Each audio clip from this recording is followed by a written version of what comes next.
iya dekengan pusat budak ah. Dekengan pusat budak. Dekengan pusat. Kumaha barudak? Aing diajar gaul saeutik. Kos budak ayeuna garaya ka bapana nyebut bokap. Ka indungna nyokap. Aya uwana mah wakap. Ayo kita ngaji. Bismillahirrahmanirrahim sareng. Niat muludan. Ayat 3 numutkeun kitab I'anatut Thalibin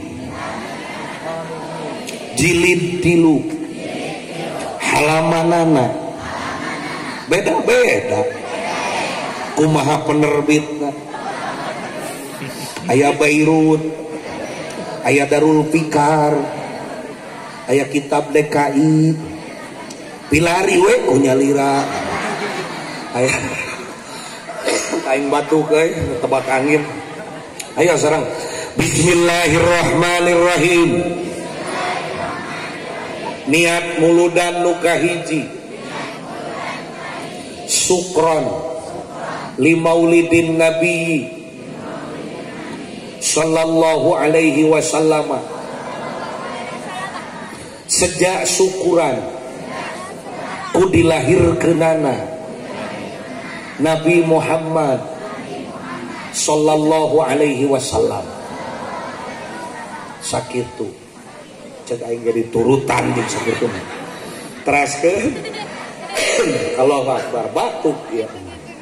Bu supaya ieu buludan ditampi ku Allah aya pengakuan ti Rasulullah kitu saur ulama dina kitab I'anatut Thalibin pepeje niatan dina hate syukuran ku dilahirkeunana Kangjeng Nabi Muhammad. Sabab urang menganggap nikmat teh sifatna harta, imah, weuteuh, mobil mewah eta ge nikmat.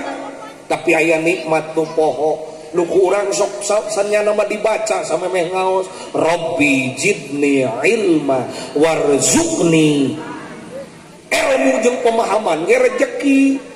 Mata abdi ngaosna kedah ningali situasi jeung kon. Mun ibu-ibu geus teu daek cicing bujurna teh geus siga mobil di terminal. Nu hiji geus kieu, nu hiji geus nilep mah, geus nyangunyar wae mah. Eta mengaji teh tong lila. Da di pangajian mah tempatna tenang, tempatna senang. Mana buktina nu hese sare ge datang ka pengajian mah jadi pangpinterna sarena. Halo. Komo di masjid tempatna tenang. Taroskeun ka bapak-bapak kamari poe Jumaahan subhanallah balasku tenangna di masjid. Basa Jumaahan nepi ka khutbah ge teu kadenge. Da sarare kabeh. Bu matak abdi ngaos mualami bisi moal jadi rezeki. Ningali mustami geus baralik geus aing mah turun. Rek sare mangga abdi bebas rek barang dahar pe jeung abdi mah moal aya tekanan. Ibu rek karulem, heuh bapa rek karulem ge. Ngeunah eta kari balik aing. Bo mustami tunuh wajar. Naon cenah? Mustami tunuh wajar. Ngan